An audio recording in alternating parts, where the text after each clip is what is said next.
ពីពេលមុននិងពីបច្ចុប្បន្ននេះការរកទទួលទានឲ្យមានបានគឺមានច្រើនរបៀបណាស់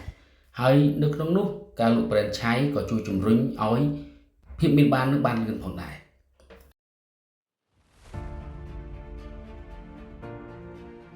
ការលក់សិទ្ធិអាជីវកម្មអាហារនិងភេសជ្ជៈ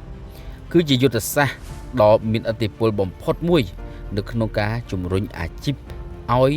ទៅជាអ្នកមានវាគឺជាការបំប្លែងពីអ្នកលក់អាហារទៅជាអ្នកលក់ប្រព័ន្ធអាជីវកម្មវិញដើម្បីឲ្យកាន់តែក្បោះក្បាយនៅក្នុងរយៈពេល10នាទីដែលខ្ញុំកំពុងតែអានជូនយើងនឹងបែងចែកវាជា4វគ្គសំខាន់ទី1អ្វីទៅដែលគេហៅថា F&B Franchising ពិតប្រាកដនៅក្នុងអាជីវកម្មធម្មតាបើអ្នកចង់បានចំណូលកើនឡើង2ដង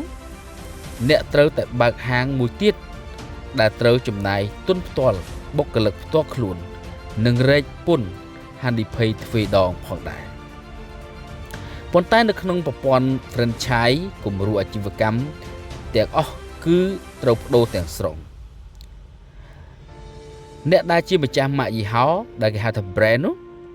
គឺជាអ្នកបង្កើតរូបមន្តប្រព័ន្ធគ្រប់គ្រងដែលជោគជ័យរួចទៅហើយដៃគូ franchise ជាអ្នកយកលុយរបស់គេមកសុំទិញសិទ្ធិបើកហាងតាមអ្នកទីតាំងជារបស់គេបុគ្គលិកគេជាអ្នកគ្រប់គ្រងនិងរែកពន្ធហានិភ័យដោយខ្លួនឯងអ្នកមិនមែនជាអ្នករកលុយពីការ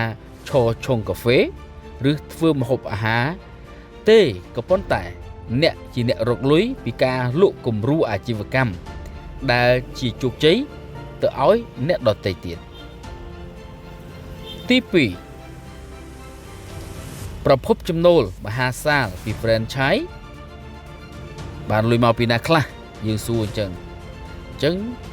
យើងសួរទៀតថាហេតុអ្វីបានជាការធ្វើ franchise អាចរុញយើងឲ្យក្លាយទៅជាអ្នកមានបានលឿនព្រោះមានប្រភពចំណូលហូរចូលជាច្រើនច្រកគេហៅថា multi simple stream of income ដូចជា franchise free តម្លៃទិញសិទ្ធិដំបូងជាដុំលុយដែលដៃគូត្រូវបង់ដាច់ដើម្បីបានប្រើប្រាស់ម៉ាកយីហោ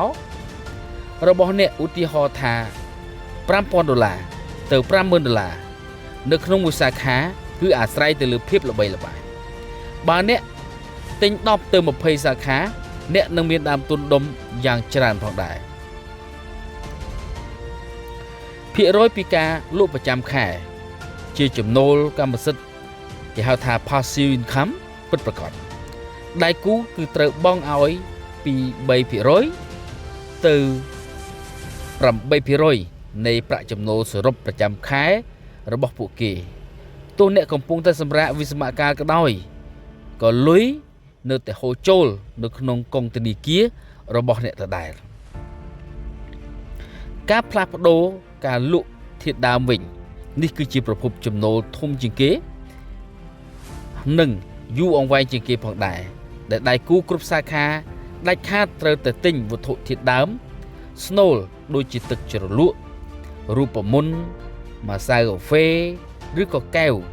ដែលមាន logo ពីក្រុមហ៊ុនកណ្ដាលរបស់អ្នកតែមួយគត់ដើម្បីរក្សារសជាតិអ្នកចំណេញពីការបោះដុំវត្ថុធាតុដើមនេះមួយតង់ទៀតថ្លៃសេវារៀបចំដេក័រហាងរៀបចំប្រព័ន្ធកុំព្យូទ័រនិងការបណ្ដុះបណ្ដាលបុគ្គលិកដំបូងជាដើមហើយជំហានទី3នេះគឺនៅក្នុងការបង្កើតប្រព័ន្ធពីហាងមួយទៅរាប់រយសាខាអាចលក់ franchise ដាច់អ្នកមិនអាចគ្រប់គ្រងតែមាន logo ស្អាតនោះទេអ្នកត្រូវតែរៀបចំក្បួនដូចខាងក្រោមទី1គឺការបង្កើតហាងគំរូ phototype ដែលចំណេញពិតប្រាកដអ្នកត្រូវតែមានហាងផ្ទាល់ខ្លួន យ៉ាងហោចណាស់មួយឬក៏ពីរទីតាំងដែលដំណើរការដោយរលូននិងមានប្រាក់ចំណេញច្បាស់លាស់យ៉ាងហោចណាស់6ខែទៅ1ឆ្នាំដែរវាជាគេភ័ស្តុតាងបង្ហាញថាអ្នកទិញរូបមន្តនេះពិតជាអាចរកលុយបានមែនជំហានទី2គឺធ្វើឲ្យគ្រប់យ៉ាងទៅជាស្តង់ដារនេះគឺជាចំណុចស្លាប់រស់ហើយធ្វើដាច់ខាតកុំឲ្យរសជាតិឬក៏ភេសជ្ជៈពឹងផ្អែកទៅលើតែចុងភៅរូបមន្តគីមីវិទ្យាស្ករនោះគឺត្រូវតែប្រើប្រមាណក្រាមទឹកប្រមាណមីលីលីត្រឆាប្រើពេលប្រមាណនាទីត្រូវមានຂະຫນាតវាស់ឲ្យច្បាស់លាស់នេះគឺជាចំណុចសំខាន់ដែលគេហៅថារូបមន្ត recipe គឺយើងហូបនៅថ្ងៃនេះអានឹងសម្រាប់ម្ហូបឬក៏ភេសជ្ជៈឆ្នាំក្រោយ10ឆ្នាំក្រោយរសជាតិយើងមកផឹកទៀតឬហូបទៀតគឺរសជាតិដដែលបន្ថែមលើទៀតគឺប្រព័ន្ធការងារតាំងពីស្វាគមន៍អតិថិជនការសម្អាតហាង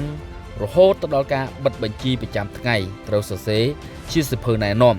ដើម្បីឲ្យនរណាក៏អាចមកជំនួសបានដែររឿងសំខាន់គឺអត់មានអ្នកដើរតួឯកទេបាទហើយជំហានទី3ដែលត្រូវបង្កើតប្រព័ន្ធគ្រប់គ្រងគឺអ្នកត្រូវតែរៀបចំគម្រោងខ្នាតតូចឬឃ្លាំងស្តុកដើម្បីផលិតនិងវិចខ្ចប់វត្ថុធាតុដើមសំខាន់បើអ្នកលក់គុយទាវទឹកស៊ុបដុំឬក៏កញ្ចប់គ្រឿងទេសគឺត្រូវតែធ្វើចេញពីក្រុមហ៊ុនកណ្ដាលគឺសាខាដំបូងដៃគូគ្រាន់តែយកទៅលាយទឹកតាមបរិមាណកំណត់គឺរសជាតិដូចគ្នា 100% បេះបិទតែម្ដងជំហានទី4កិច្ចសន្យាគតិយុត្តនិងការពារម៉ាកយីហោរបស់យើងគឺ legal protection សំខាន់ណាស់បាទក៏សំខាន់ដូចគ្នាដែរ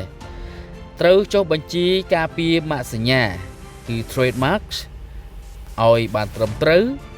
និងធ្វើកិច្ចសន្យា franchise ឲ្យបានហ្មត់ចត់ដើម្បីការពារកុំឲ្យដៃគូលួចរូបមន្តរបស់អ្នកទៅបើកប្រកួតប្រជែងដោយខ្លួនឯងឬធ្វើឲ្យខូចឈ្មោះយីហោរបស់អ្នកហើយអ្វីទៅដែលជាអាជីពរុញឲ្យខ្លាយទៅជាអ្នកមាននេះគឺជារឿងដែលសំខាន់ដែលមនុស្សម្នាក់នៅក្នុងពិភពលោកនេះចង់បាទធ្វើម៉េចដើម្បីខ្លាយទៅជាអ្នកមានសូម្បីតែអ្នកអានហ្នឹងក៏ចង់ដែរអញ្ចឹងបើសិនជាអ្នកបើកហាងកាហ្វេដែលខ្លួនឯងចំនួន10សាខាគឺអ្នកត្រូវប្រើទុនប្រហែលជា$30,000អាមេរិកនិងត្រូវរត់ខ្វាត់ខ្វែងគ្រប់គ្រងរកមនុស្សរាប់សិបនាក់បើខាតគឺខាតខ្លួនឯងក៏ប៉ុន្តែបើសិនជាលក់ franchise បាន50សាខាវិញអ្នកមិនបានចំណាយលុយផ្ទាល់ខ្លួនសូម្បីតែ1រៀលនៅក្នុងការបើកហាងនោះទេលុយគឺលុយរបស់អ្នកដទៃទាំងអស់អ្នកបានលុយពីតម្លៃ franchise fee ភ្លាមតែម្ដងរាល់ខែសាខា50នោះរកលុយប្រមាណត្រូវដក 5% មកឲ្យអ្នកនឹងត្រូវទិញគ្រាប់កាហ្វេ2អ្នកជារៀងរាល់ខែផងដែរមិនតែគ្រាប់កាហ្វេលក់កាហ្វេទិញតាំងពីទីយោបាទគ្រប់បែបយ៉ាងទាំងអស់នេះហើយគឺជាអ្វីដែលគេហៅថាការប្រើកម្លាំងជំទល់គឺជាការប្រើប្រាស់ទុននឹងអ្នកដតីនិងពេលវេលារបស់អ្នកដតីដើម្បីរុញមុខរបររបស់ខ្លួននិងបង្កើតទ្រព្យសម្បត្តិមហាសាលនៅក្នុងរយៈពេលដ៏ខ្លីបាទនេះគឺជាក្បួនមួយសម្រាប់ជួយរុញឲ្យយើងคลายទៅជាអ្នកមានលុយប៉ុន្តែមុនដល់យើងបើក franchise បានសួរថាតើយើងត្រូវធ្វើអីយើងត្រូវប្រមូលផលិតផលរបស់យើងដែរហើយមិនត្រឹមតែប្រមូលផលិតផលទេគឺរសជាតិគឺត្រូវតែឆ្ងាញ់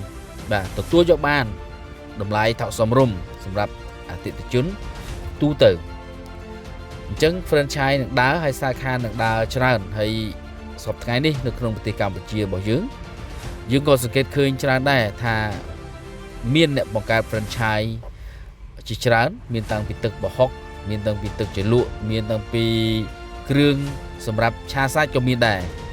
អញ្ចឹងនេះគឺជាចំណុចចាប់ផ្ដើមរបស់ពួកគាត់នៅក្នុងការក្លាយទៅជាអ្នកមានសូមអរគុណចំពោះការតាមដានស្ដាប់ channel YouTube របស់ខ្ញុំហើយខ្ញុំនឹងព្យាយាមរកចំណុចល្អៗអត្ថបទល្អៗយកមកជម្រាបជូនជាបន្តទៀត